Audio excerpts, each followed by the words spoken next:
everyone, welcome back to my channel. I'm Andrea. It's nice to have you guys here. So today I've got a sit down video. Today's Tuesday as I'm filming this. Yesterday was fine, just didn't really go the greatest, didn't end up with a lot to vlog. Today I just really need to focus on editing and hopefully some cover sketching, and so there's really not going to be a lot to vlog today either, but this was a topic that I've been wanting to do for a little while now. This will probably be like installment 1 of this. There will probably be future installments of more mistakes that I make as a self-publishing author. For those of you who are new here, hi, I'm Andrea. I'm in my second year of publishing my own novels. I should get them off the shelf and show you. I have 3 books out. So my first book, A Brave Start, came out in December of 2019. Was very, very proud of this one. My second book, Brave With You, which is the sequel to A Brave Start, or book 2 in this series. This is an ongoing series. Book 3 will be out this December. Book 2 came out in December of 2020,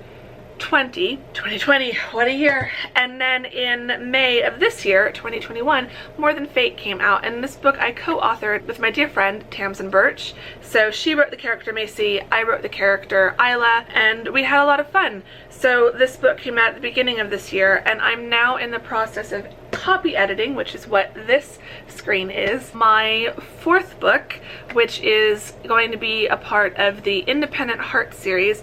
I have a book title for book 1, I just haven't announced it yet. But yeah, it'll be book 1 of Independent Hearts, and I'm hoping, aiming, fingers crossing, to release that one on or around September 1st of this year. So we're getting very, very close with that one. So I'm in the process of copy editing that one as well as designing the cover for that one, which is something I will talk about in a minute. I wanted to go over mistakes, and I'm putting that in air quotes, mistakes that I make as a self-pub / indie author. So I've got my notes here on my phone. I think I've got like 8 or 9. I've been publishing since December of 2019, so a year and a half-ish, a little over a year and a half, but I have been lurking in the self-publishing spaces since early 2019, so 2.5 years. I'm in several Facebook groups, a couple that I really like, a few that I've had to kind of take some steps back on, and that's because one of the things that I've noticed, if you're buying books on being an indie author, if you're in some of these Facebook groups, if you're following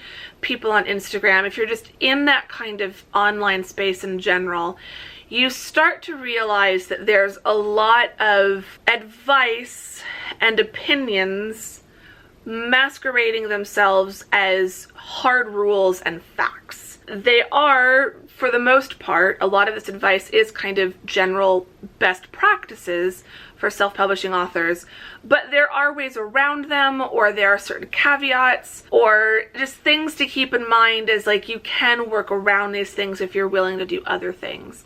And so I've got this list of some of these so-called mistakes that I make, and kind of briefly my thoughts around them, how I'm working around them, that sort of thing. So mistake number 1 is I don't really write to market or pick one genre. I'd say if I had to pick a genre, my books are broadly romantic women's fiction. Women's fiction can have a romantic element to it, but typically if you take the romance out, the book still stands on its own. I feel like A Brave Start is probably the closest to that, but in all of them there is that strong women's fiction element to them, but the romance is still really important, and I feel like the romance is still needed in there.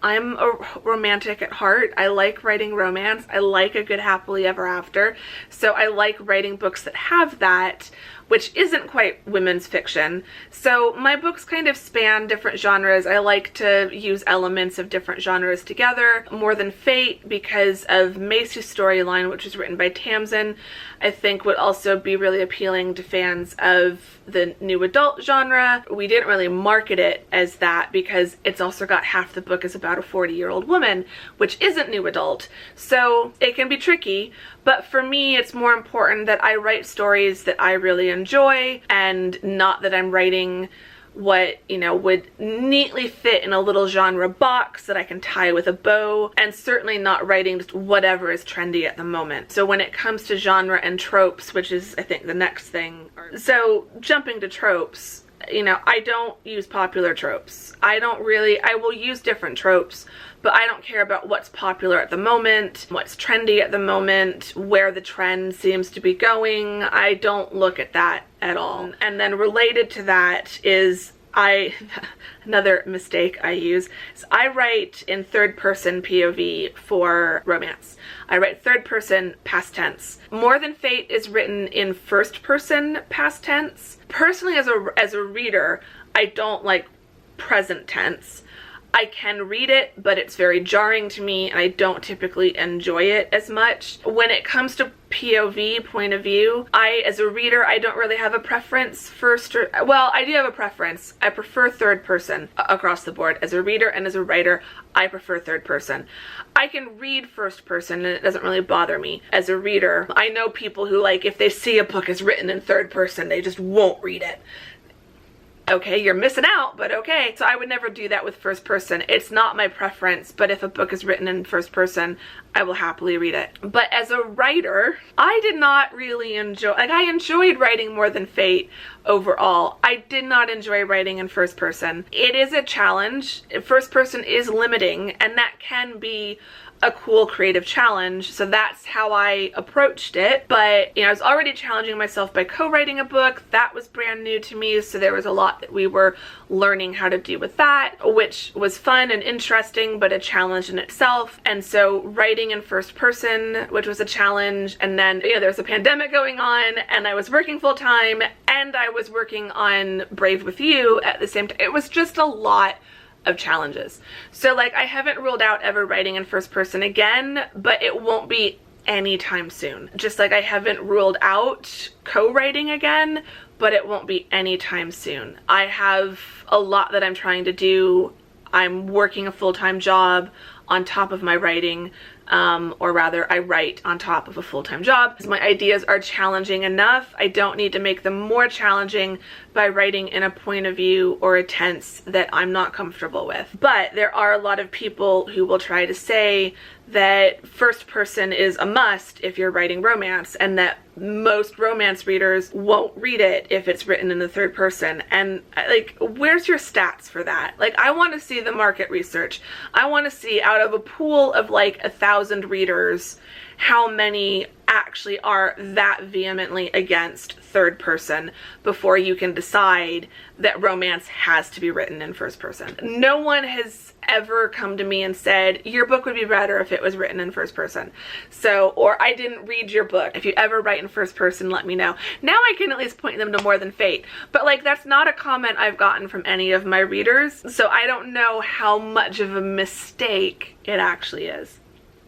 Now these next two things I'm kind of lumping together, and they are definitely things that I hear and see a lot in these groups, to the point of it almost seeming like it is a cardinal sin to do this. The first one, I don't hire an editor.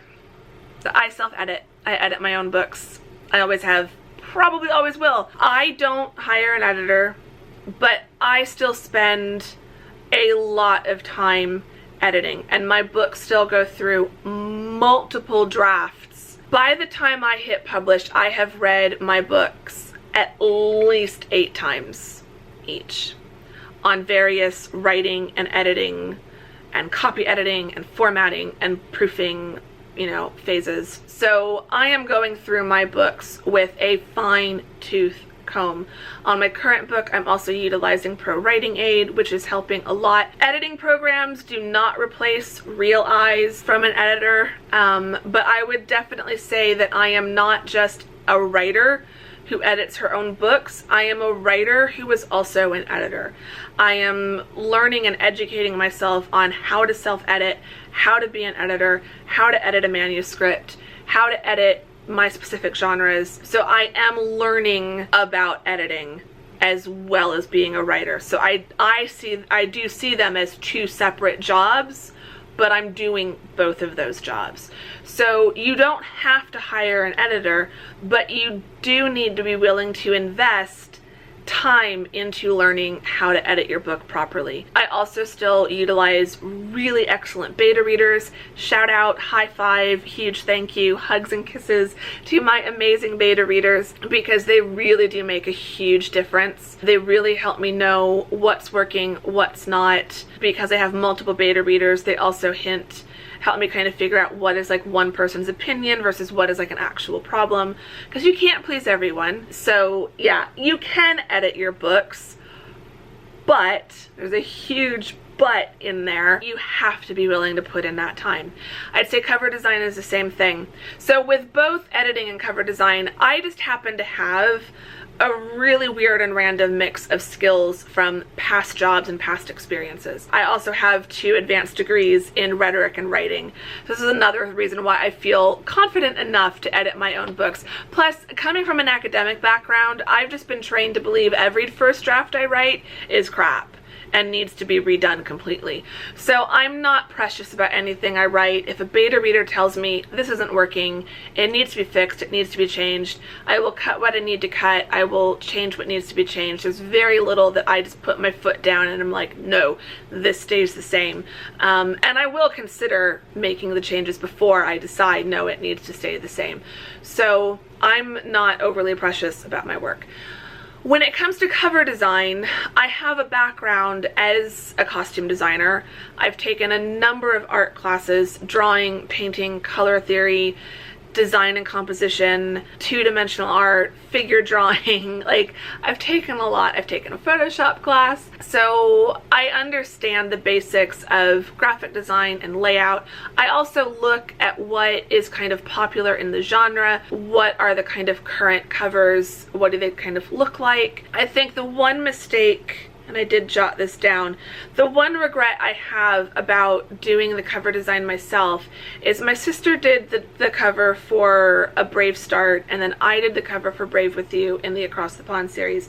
And I wrote down that I don't regret doing my own covers, but I do wish I'd done them all from the beginning. Book 2, Brave With You, was hard because I was trying to match A Brave Start, book 1 in the series, and so that made that extra challenging, just so they didn't look like they were from 2 completely different illustrators. And I think I achieved that, because when people who don't know me hear that 2 different illustrators did the covers, the most common response is, I would have never known. So mission accomplished with that, but it made doing that cover a huge challenge to try to match illustrative style.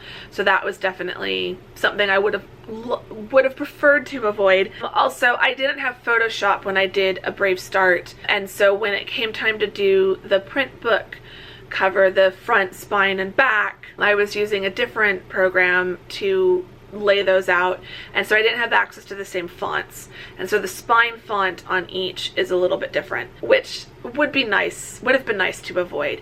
At some point, the plan is to redo all of the covers of Across the Pond, including the one that I haven't even drawn yet. They will all get redone, hopefully by the time it comes time to do book 4. We'll see. It might be after book 4, at the time that I finally get around to publishing them wide.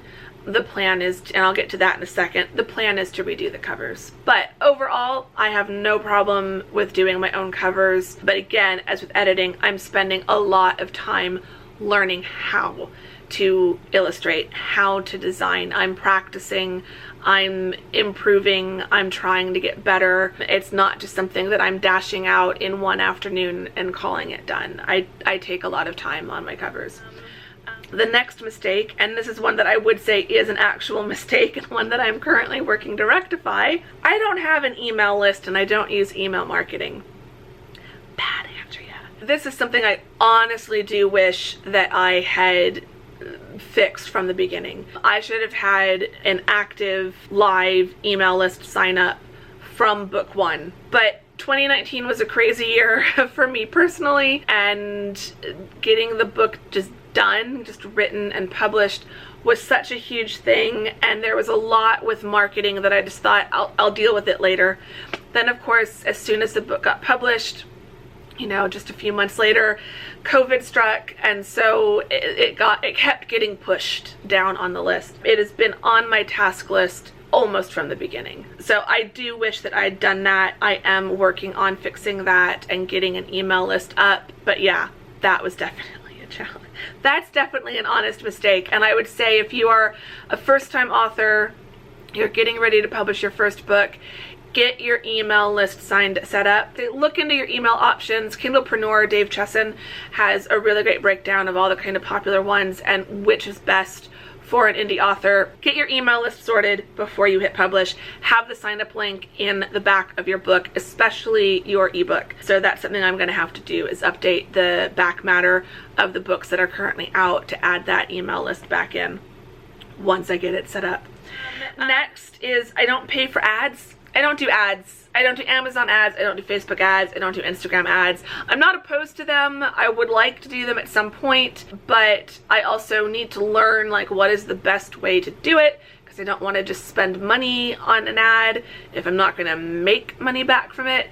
I see a lot of mixed results. I see a lot of people who spend, you know, $100 on ads, but then it yields them like $600 in sales. So that's a pretty good, you know, return on your investment. I see other people who dump, you know, $100 in their ads and don't sell even a single book. So I don't want to start selling ads or start buying ads until I know what I'm doing. And it's just another thing I have to learn how to do. So that's one where I'm on the fence of if it's actually a mistake or not, because while I'm not selling as many books as I would like, I'm not convinced that that's down to the ad thing. I don't think that's just because I'm not utilizing ads. I know there's a lot of other marketing things that I'm not doing that I should be doing, like my email. So there are other things that I can do for less or for free that I would rather try first before I get into paying for ads.